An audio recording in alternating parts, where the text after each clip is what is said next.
Hey, I want to welcome you to another episode of the Halftime Mike live cast. All right. And this week, I am thrilled to be joined by Tyler J. Anderson of Casual Fridays of San Diego, Yeah, California. Tyler, yeah. how you doing, man? I'm good. I'm good. Although I love San Francisco. I would never hesitate to have a second satellite office up there, but we are down here in sunny San Diego. Sunny San Diego, but you do get up to San Francisco on a travel basis here. I mean, you got some work going on up there. Yeah, and actually, I can't officially announce it yet, but it's looking likely. And Mike, I'm going to recommend this to you as well as any of your audience who's listening to this live on Blabber on the podcast when it goes. Maybe keep the weekend of, I want to say it's October 17th. I think that's a Saturday. There might be something happening in San Francisco that you may want to go to. So just throwing that out there right now. But that might be the next time I'll be potentially going up to San Francisco. So All right. Hopefully we'll have a full announcement here in the coming days, I'd say, on that. Full announcement, but save the date. Save the date. Good. All right. Yes, we are doing a live cast for those joining us by audio then. So this is live on Blab right now.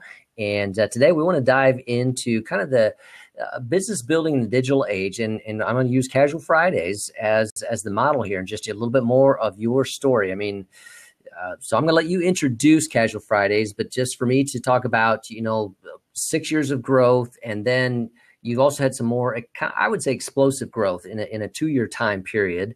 So I want to let you dive into that just for the audience as well. Casual Fridays, social media management, diving into working with brands like Marriott International, Jersey Mike Subs, Penske Automotive, and more. They manage, consult on social media for brands nationwide. So Tyler's founder, CEO, and is a speaker, consultant that leads the firm there. So Tyler, fill in some cracks for me there of Casual Fridays overall, and then let's dive a little bit more into the history.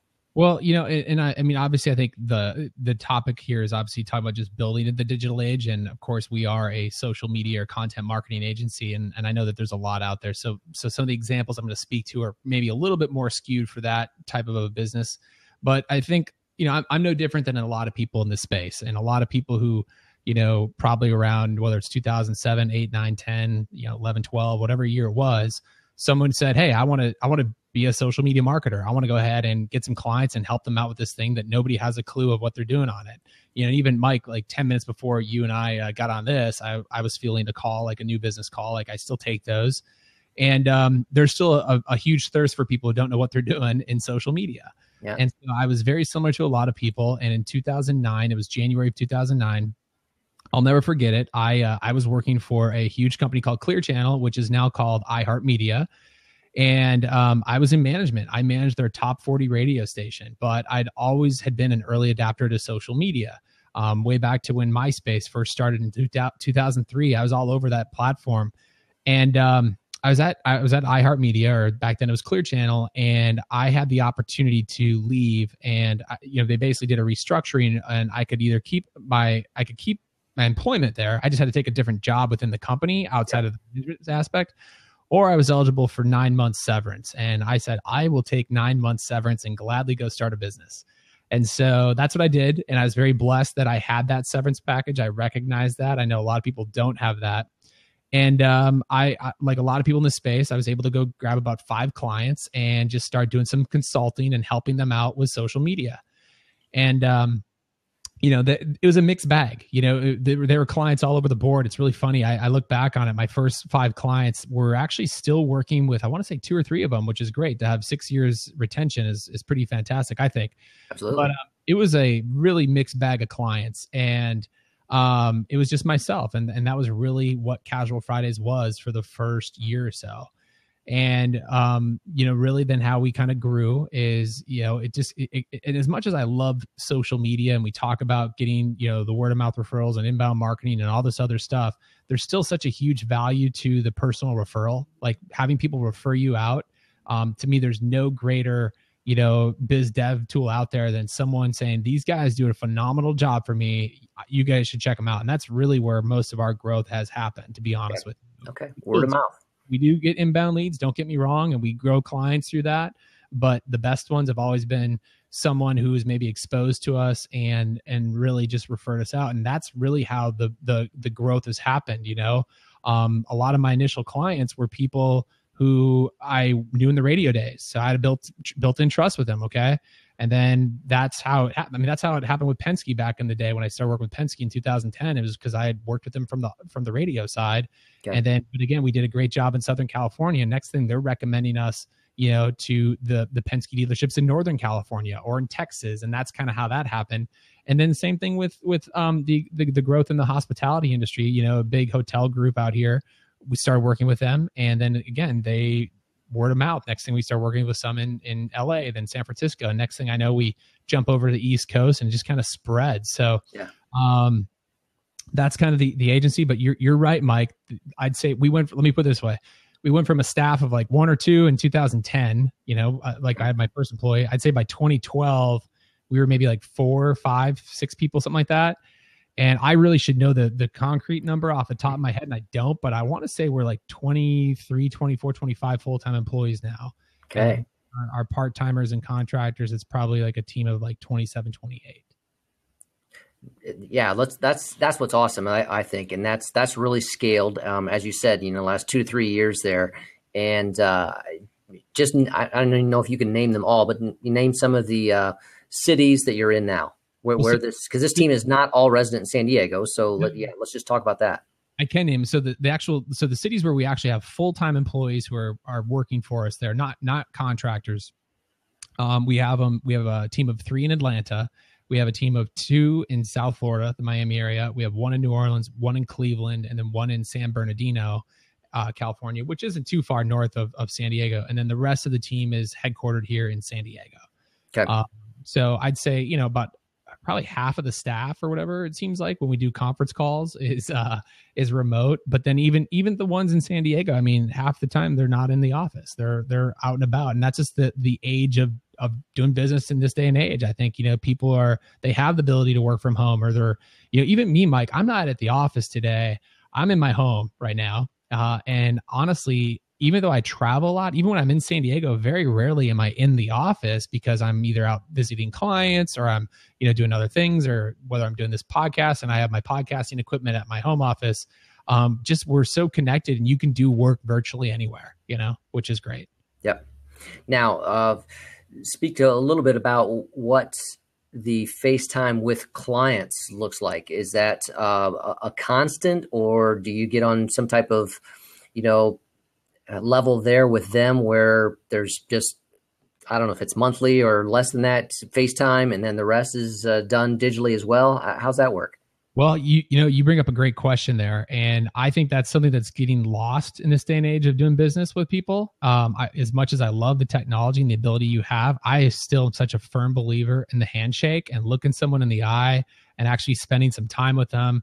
To me, conference calls, we've all been a part of them. And yes, we still have a lot of our interaction with clients is on conference calls, but those conference calls are so much easier after you've met them in person for that first time. Yeah. It makes it a heck of a lot easier, because then you can say, hey, how's the kids going? Oh, how's the weather out there today? Hey, I saw that, like how you just said to me, I saw that the Chargers had a great win. You find out those things, what people are interested in, when you have that quality face-to-face time. Mm-hmm. And that makes those conference calls so much easier. Total sidebar. I should totally get you this, and you should put it in your show notes. But this video, my business partner, Bill, who you met, he posted this in one of our tools, which I'm sure we'll talk about tools today too. It was called like the conference call in real life. Have you seen this thing? It's a total spoof, and basically guys show up into it's hilarious. They show up into an actual boardroom, and they talk to each other like how you would on a conference call. Like the interruptions, and like when people walk in the room, it gets like dings, like Bob here, and he walks over. It's hilarious. Okay. No, I'll look forward to that. Sounds good. Yeah. But it's just it's so true though. Like going back to it, like, we've all been on those conference calls with clients, and they're just, let's just be honest, they don't flow as well. There's not the connection or the bond as there are when you actually meet that person in person, or that person when you meet that person in face or in person, I guess. I can't talk today. The face-to-face interaction, right? Yeah, and so, I think that it's hard. It's hard to scale. it's something I'm not going to say is I would recommend 100% for everybody, because it's even something that I'm still trying to figure out how do I scale it and sustain it. But I do try to have that when we get a client, we have what we call a discovery kickoff call. And even though it's called a call, we try to do it in person. And that's something we try to incorporate into our costs. We stress the importance of it to the client. We want to go out there, meet with them, actually do a full-on discovery, learn about their business. If they don't have a brand voice for social media, we go through like it's like a mini workshop where we're putting on for these guys, but they love it. And they leave that day all excited. It's a couple hour, it's a 2 to 3 hour event. They're energized, they're fired up. And after that too, you have that bond, and it makes that relationship, I think, that much easier to have with the client. And then, you got to maintain it, and it can get hard. Now, do you have to go visit these clients monthly? That's just unrealistic for us on a national level, like for me to go to all our clients. But in some of those other markets like Atlanta, I mean, yeah, like they are seeing their clients more frequently. Same in South Florida. They're having that frequent interaction. So we have different tiers of levels of service where it kind of depends where clients, come on board and do business with us, where they'll get that face-to-face interaction. But even clients who, we had a client in New York, or we still have a client in New York, I should say. And I was, we were in New Jersey meeting with one of our other clients. And just because we were within the vicinity, I'm like, it'd be insanely stupid of us not to even try to pop by New York City and go say hello to these guys. So we did, and maybe took an extra half day of my time to do that. But I think taking that extra initiative to do so just only strengthened that relationship we have with that client in New York City. Okay. Yeah. So just the ongoing value of the FaceTime, the handshake, being there with those clients, prospective clients, face to face, to make that initial connection and keep it strong. Yep. Yeah. A great mentor to mine. He's still a mentor to me. I mean, back when I worked in one of my first jobs, he just always stressed the importance of me of shaking hands and kissing babies, getting out there face to face with people.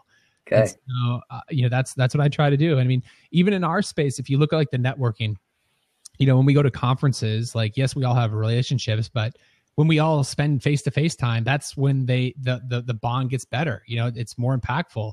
And I mean, even like you, I've known you now for a few years, but it's always because I've been able to bump into you, whether it's, social media marketing world or it was New Media Expo, and you get that face-to-face time. And that's how we feel like we know each other a lot more and better than just the relationships we'd have via just, tweeting each other. Right. Yep. All right, let's go to your team then a little bit, because as you said, scaling up into the mid-20s there, people in different offices. What has that been like from a hiring and teaming perspective to maintain people that are not at your physical location then? Yep. So, I mean, a couple of ways to go about this. I mean, first of all, just from hiring them, that can get kind of hard. I mean, this is where you definitely leverage the technology. I honestly want to say now I've probably done 80% of our interviews have been done via like Skype, Yeah. like you're interviewing people virtually. Yep. When we first launched to Atlanta, I did fly out, and same with New Orleans. And I wanted to actually conduct final face-to-face interviews before I physically hired someone. Okay. But then all the newer hires, we've actually literally hired them through virtual meetings, through Skypes. And so it even got to the point, because it's more easier and efficient to do it that way, that we would even do that for the locals. When we were hiring for people in San Diego, for example, we didn't have them come into the office and interview. I'd schedule Skype interviews with them. And that's how we would use like the technology to do that. And I thought it was way more efficient, effective. Plus, we're in a space where you need to be kind of savvy when it comes to the technology. Yep. If they can figure it out, how are they doing it? Are they going to do it on their smartphone and have crappy audio and stuff? Are they multitasking? And it's actually kind of fascinating to see like how they respond, and when you put them on the spot that way. So from a recruiting standpoint, it's pretty much all done digitally. We've actually used some great tools to help kind of streamline that funnel. We put them through some exercises, so we just, honestly, the resume is important, but it's really a small fraction of what we're looking for to even get to the next step with us. Yes, you have to have the resume, but we'll actually have quizzes and tests and have them do some writing samples and examples for us. And we have some kind of questions that they have to put out there. And if they answer them wrong, they'll automatically be kicked out, and, I'll never even review them, to be honest with you. So we built in those systems to kind of streamline that. We do the virtual interviews to basically decide who's going to get onto that next level. And we've actually hired now quite a few people that we've never met face to face for that first time. We've now at least all met everybody, at this point, but there's a few people that we hired them without ever meeting them. So that was actually kind of too. So, all right. So yeah, was that your question? I guess. Yeah, that was for the hiring process. And now let's take it the next step further. So now they're in there, they're trained. What's it like on a weekly basis to maintain just all the processes, the staying in touch that's necessary to get the work done in various cities and keep scaling that? Yeah, so obviously communication's key, without a doubt. So you got to rely on some tools here.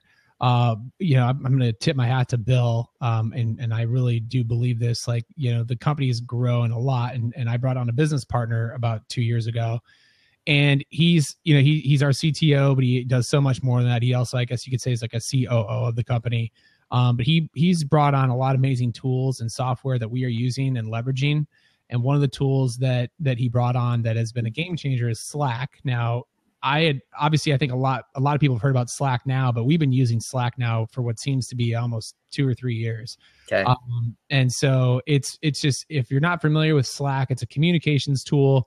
It literally replaces email within the workplace. Yes, we still use email to communicate to our clients, but all internal communication with employees, with anybody, is done through Slack.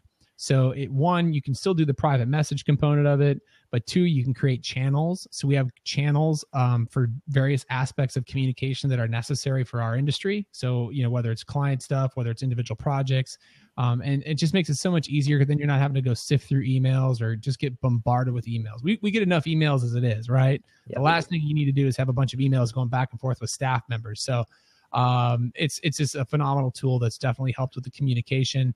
It obviously works on your smartphone, it works on your desktop. So, when you have a remote team, it's super easy for anybody to just jump in and ask a question if they need something.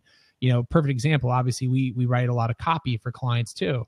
And so we have a copywriting channel. So if one of our strategists is writing, updates for a client or trying to work on something, but they just want a second set of eyeballs, they literally could just take a screenshot of it, or even just copy and paste it, throw it in the copywriting channel. And they're going to have instantly, if somebody has some time, they could get up to, 10 or 12 people could provide them feedback right then and there on that. Imagine trying to do that in an email. It'd be ridiculous, Right. So that's a great tool that we've been using to keep that communications open. The next thing, it's not really a tool, but it's just important, obviously, with a remote team, is just consistency. And I'm not going to say that we're perfect at this, because obviously when you're a small team, it just gets hard. But you got to make sure you have time. For me, it's having time one-on-ones, with my staff, with my remote team, and doing my best to not ever cancel those. Now, sometimes things happen. I get it. You have to postpone it or cancel it. And I was really bad at this at first. This is something I've learned. I would always take priority over the one-on-ones. Like if a new business call happened and they're like, "Hey, can you meet this Monday at 2:00?" And if I had a one-on-one scheduled, in my mind, I'm like, "Oh, well, new business is much more important than that." And I've totally changed my thinking on that in the last year, because managing my team is priority number one, because that's an extension of us. And so to me now, something really important has to happen for me to have to move that one-on-one, and having that consistency, taking the time to continuously develop and train those employees is key. And if you don't do that, that's where things can kind of fall through the cracks. So maintaining that consistency to do that, that's really important to me. And then of course the tools to do it. Again, I'm big on the face-to-face things. We used to use, Skype. This is a newer tool that Bill this is what I love Bill. Bill always finds new tools, right? Yeah. So this one we actually used recently, like for team calls, so we used to use Skype and GoToMeeting, and our subscription with GoToMeeting, I think, capped us at like maybe 8 people, right? So we physically couldn't have everybody on a group video call. And we did find a new tool out there I'm going to plug. It's called Zoom. It's ZOOM.us. Really cool tool. It also does a screen sharing, but it does video conferencing for, I want to say, up to 25 people. And the quality is amazing. I was doing one earlier today with one of our staff members, just doing some training. I could easily jump back and forth between the video of myself and having that face-to-face interaction, or jumping and showing my screen to show her how to do things. So that's a cool tool. And that's really essential too, is you got to make sure you have your time, and you got to have proper technology to facilitate that training. Okay, excellent. Now, Let's go back to, you mentioned one-on-ones and then there's group meetings. Is there any regularity, frequency to these type of things? So one-on-ones, are you trying to do, and again, are you doing them for the team, or is there any type of sub-management going on there that happens? How's that work?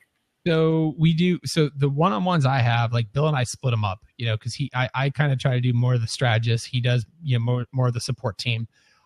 That's something that's the next hire for our company is probably, a mid-level manager to help out with this. So it's just getting to the point where it's a lot. And so, but when I have a one-on-one, I try to structure it where, first of all, I'll let them, that's where they can ask me any questions, any problems they're having.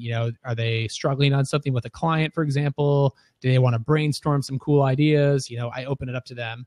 Then the next part of that one-on-one, and I try to keep my one-on-ones about 30 minutes. The next part is where I will kind of give them some feedback, some observations. It could be some big top level, industry news that I think they should know. A lot of what I do is a lot of tinkering. I'm out there playing with new apps when new platforms make changes. I'm the one messing around with that, and I'm the one thinking like, how can we leverage this for our clients? That's where I'll relay that information to them. And then like we usually kind of conclude with just like action items. Okay, what's the next steps? What do you need to do? What do I need to do? So that's how we've been structuring the one-on-ones, and it seems to be working. For the team calls, gosh, I should get back to this too. This is something I don't want to forget. We used to do a bunch of team calls. As we scaled, it got hard to try to get 20 some people, all, especially when you're spread out across 3 different time zones. Yep. To get them, and finally we just realized, and then they were getting canceled, and a lot of them were getting canceled because of me, because I was traveling. So finally we just decided, we knew it was so critical, so important for the team to have these, that I just said, we got to pick a time. It goes back to the rule of being consistent. We're going to have it. And our new time now is like Fridays at 9 a.m., I think, or something like that. 9:30 actually. And we do them bi-weekly now. So we don't have them every single week because we won't be in meeting hell either. Bi-weekly. And the rule is like, we're having them no matter what. And even if I'm traveling and if I can't be there, well, then Bill's going to lead it, for example. And if Bill and I are both traveling and none of us are there, somebody from our team is going to step up and lead it. And we just got to have these team calls, and everybody, that's where we'll go over, big picture stuff, new initiatives, new clients we're working on, any changes, whatever might be happening. And that's the new structure we're going with at our organization. Now, I'll be honest with you. The reason we knew we had to get back to these, and this is another great tool that was introduced to us, and I highly recommend this for any organization. I don't care how big you are, how small you are. It's this tool called Tiny Pulse. It's TinyPulse. Mike, have you heard of this tool? No, I haven't. So this thing's awesome. This is another thing Bill found. So each week we send out a Tiny Pulse survey to our staff, and it has just one question. That's it. It's a one survey question, and Bill picks a new question each week, and they have some pre-canned ones, and then they have some other ones. And I'm actually going to go ahead and give you a little inside glimpse here. I'm going to try to multitask here really quick. I'm going to quick search for the one that happened this week. And when you send it out, is that going in Slack or via email or what? It goes via email. So it's a service. So so it goes out. So here it gets sent out. I'm reading this right now. It says your new Tiny Pulse question is here. So it says respond now. So people go on there. And this week's question is, what drives you crazy here and decreases your productivity, right? So each week we have just one single question that goes out to our entire staff, and they respond to it. And as the owner of the company, Bill and I get these, and it's all anonymous. So we have no idea who's saying what, which is fantastic. And this basically gives us a pulse. What's the pulse of our company? Are they happy? Are they frustrated? Are they overworked?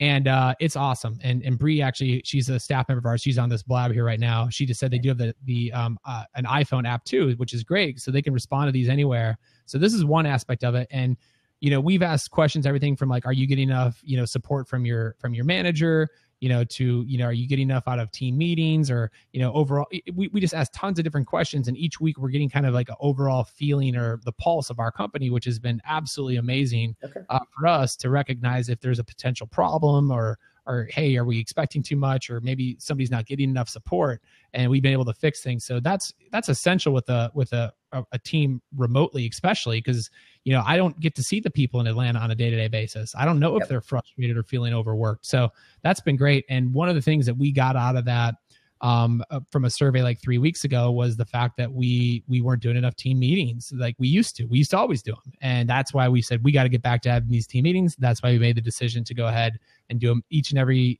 or bi-weekly, and no matter what, if someone's there, someone's not there, we're having them. So it got to the point where we realized with a staff of 20 some people that it's virtually impossible every single week where everybody's going to be there. So we have to, right. So that being said, and this all ties together, that new tool that I told you also about, the Zoom, what's cool when we do these team meetings now and they're recorded via video, we also can, or we're doing it on via video chat, I should say. Zoom, it's kind of funny because it's similar to Blab, to be honest with you, except you can have up to 25 people and it's HD and it's private. But we can also record them too. So now we can record those team meetings. So if somebody was out of town or you can go back, they can listen to it, see whatever key initiative that we're talking about, top level stuff from the company. So it's pretty cool. And if you really think about it, that technology is way more efficient than almost what a team meeting would be if you had a big office. I mean, back when I worked at Clear Channel, we'd all go to some big old conference room and we would sit there. Nobody's going to record that. Everybody's kind of distracted too. And if somebody was on PTO, they're not going to have the ability to go back and watch that staff meeting. So I think the technology can actually make you guys more efficient or make businesses more efficient. So Tiny Pulse. The one thing too, I want to go back on Tiny Pulse too, that I think is so critical is the ability to give feedback, not just the feedback to Bill and I, but within our staff. So they have this thing called send cheers. So any employee can send cheers to any other employee and they can do it publicly or they can do it anonymously. And so it's great because, one of the things is a lot of companies and organizations, when we do good things, we don't always get enough praise for it, right? Mm-hmm. And people don't recognize it. And sometimes the staff is doing great things with each other, but the rest of the staff doesn't know it. And that has been one of the best things. Like, who doesn't like to get a pat on the back, right? Who doesn't like to get a high five and being told that they did a great job? And so, and then every week it'll send out a summary of all the cheers. And even if somebody did something anonymously, everybody else will still see that person got cheers. We just don't know who sent it, but it's great to read the comments, the feedback, what people are giving them, props for, or high fives for. It's been a really cool tool. Okay. All right. No, that's definitely one I'm going to have to check out there and find out a little bit more about it here. So, we've talked about, the one thing that has struck me through this conversation, even as you talked about reaching out to new clients and then you talked about hiring, and then you talked about keeping in touch with your staff. It all comes back to, we're talking about business building in a digital age, and you've continued to bring it back to the personal connections that are so important. Setting that meeting time, just as you did with your staff, having that consistent one, finding ways through Tiny Pulse where there is, some type of communication, and but you haven't gotten rid of. You're using the video scaling technology so you can see each other face to face virtually to maintain that connection. So that it just struck me how it just come around. We're just doing it in a different way, but you're building your business digitally, but with the same principles, people. Yeah. And I think that's so critical, especially if you're doing a service type of business. If it's a service-based business, whether it's B2B or even B2C, people they like that personal connection. If I was selling a product, it'd be a little different for sure. Yeah. But with the client side, at least with my staff, it'd probably be the similar way. But when it comes to a service and you're having clients who are bringing you on, with us, I always tell them I hate the word vendor. I don't like them to refer to us as a vendor. They look to us as part of their team. Like, our team is their team. We're just the social media team. When companies out there who might go bring on, a consultant, they might bring on one person who's going to help them maybe with like managing their social media. Well, with Casual Fridays, when they bring us on to help them out with social media, they're getting a team of people, whether it's like the strategists and the coordinators helping them with overall strategy and content creation, or the community management team who's literally like responding to people. If someone's, goes on a Twitter storm and starts blasting one of our clients at 11 o'clock at night on a Saturday night, we have people there to respond to that and catch that and escalate that. So you really do get a full team with us. And, that being said, so our goal is to have our clients literally view us as part of that team. We got to know as much about that business as possible.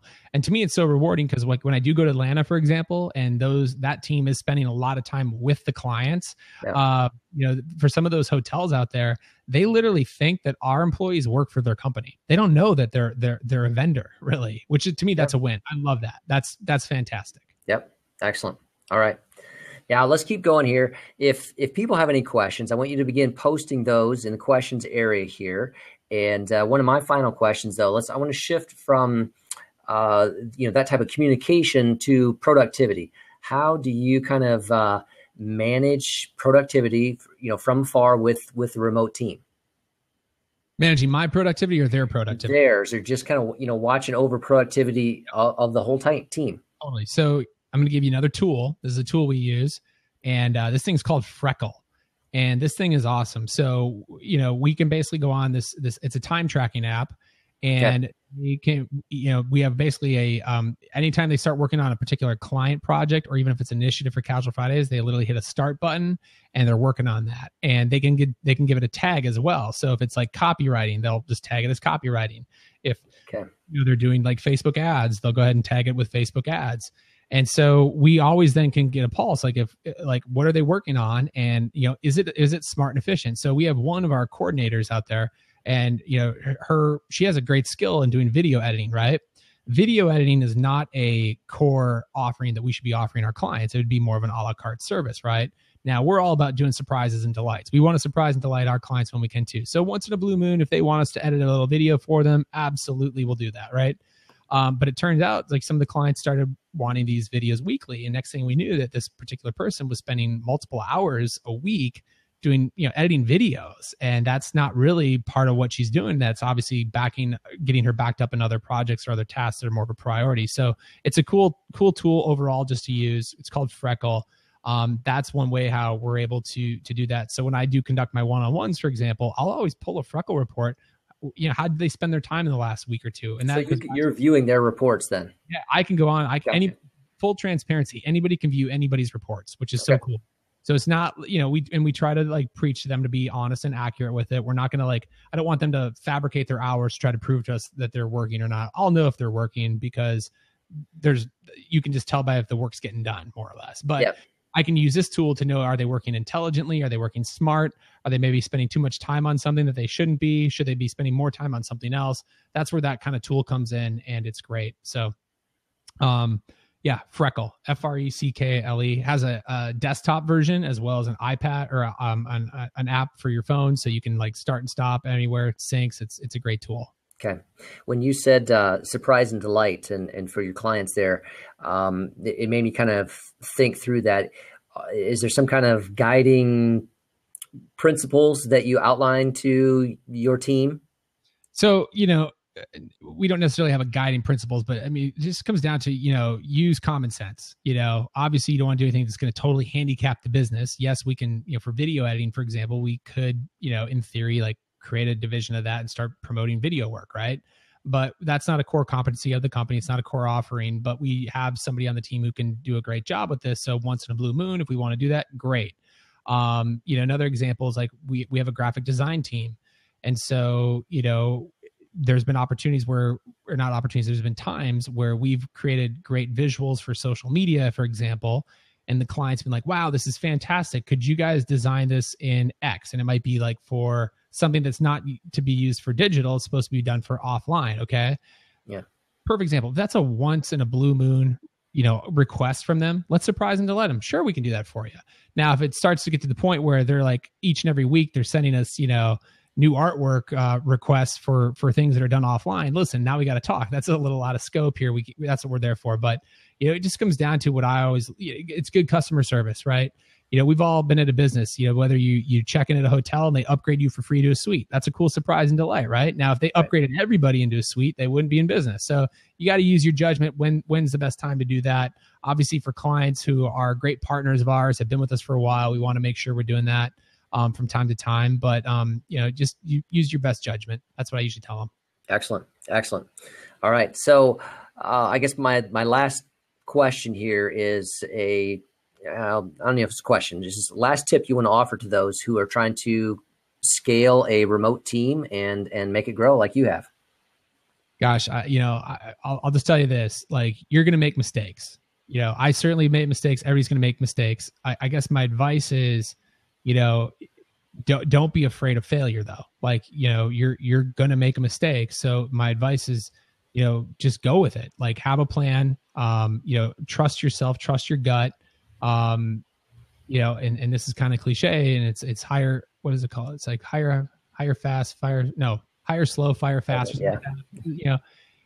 we did that too. I mean, we definitely didn't just rush out and hire people before we knew we could support them. You know, you gotta make sure that you're taking your time, finding the appropriate people, vetting them, because you know you're only as good as your weakest link. You know, and that was something where I made mistakes on too. Is, you know, I would sometimes assume that that people would think the same way I did.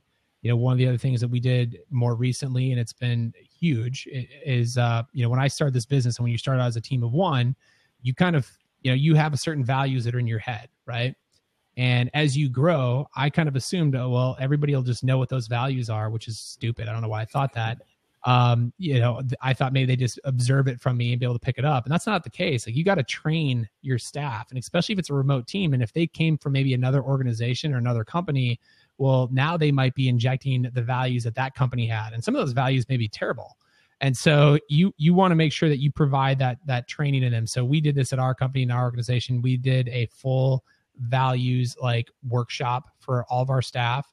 We've actually recorded it now, so any new employee can watch these videos so they know what the core beliefs are of our company, how we should act, how we should behave in situations.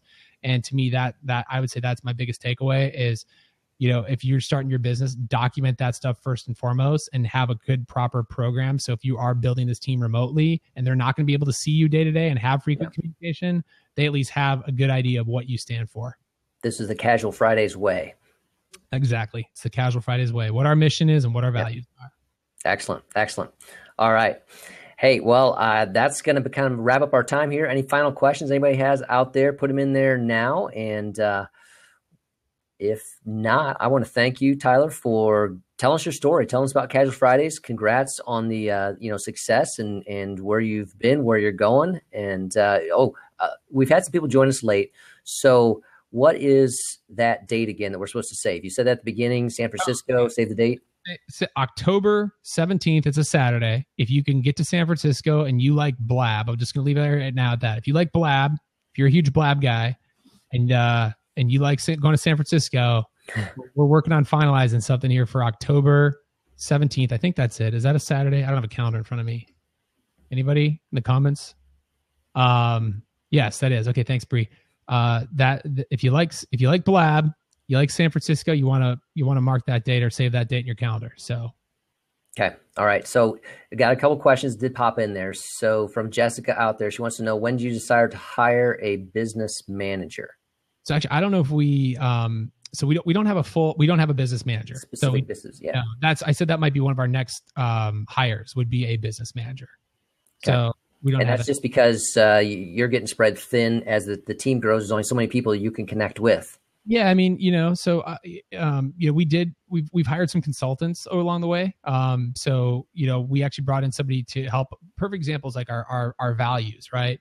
Bill and I obviously did a lot of research and homework on how we could do this, but for him and I to actually go through these exercises and try to create our missions and value statement and put it in an actual format that would be great for new hires to get, it would have probably taken us a month, to be honest with you.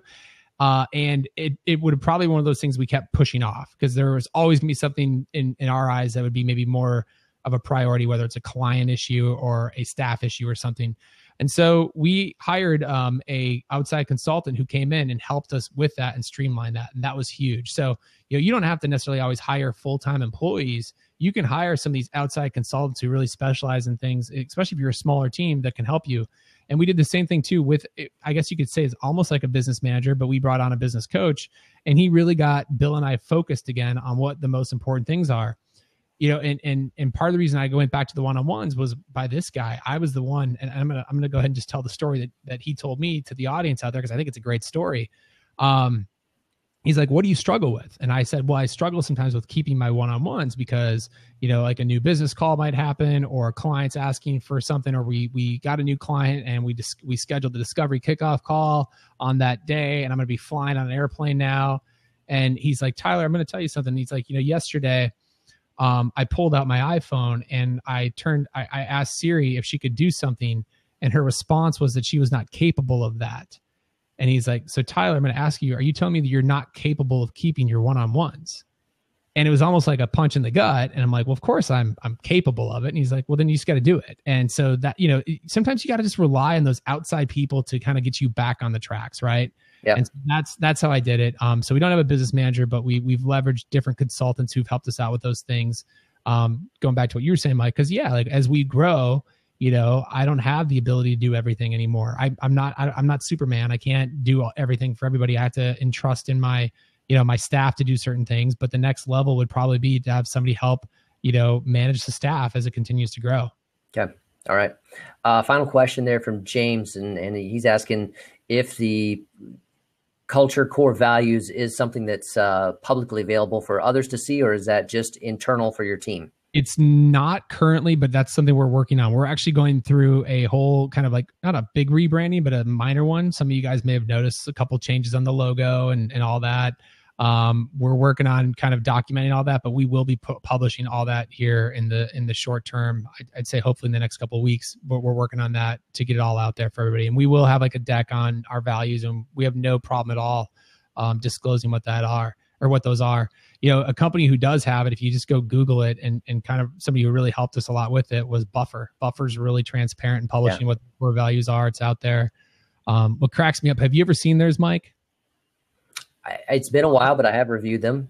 It hilarious, because all it is anybody who's an Apple user, it's the very basic Keynote deck. It's just like a white PowerPoint or the white Keynote slide with the same, I don't know what font it is, but that's how Buffer did their entire values deck. It's not something with like creative designs or graphics, just text. But I think it's awesome. They didn't really, they didn't really want to put too much. I mean, they put a lot of probably into the thought process of what their values are, but they didn't put a bunch of time into like having this cool, awesome document, uploading it somewhere. It's just basic.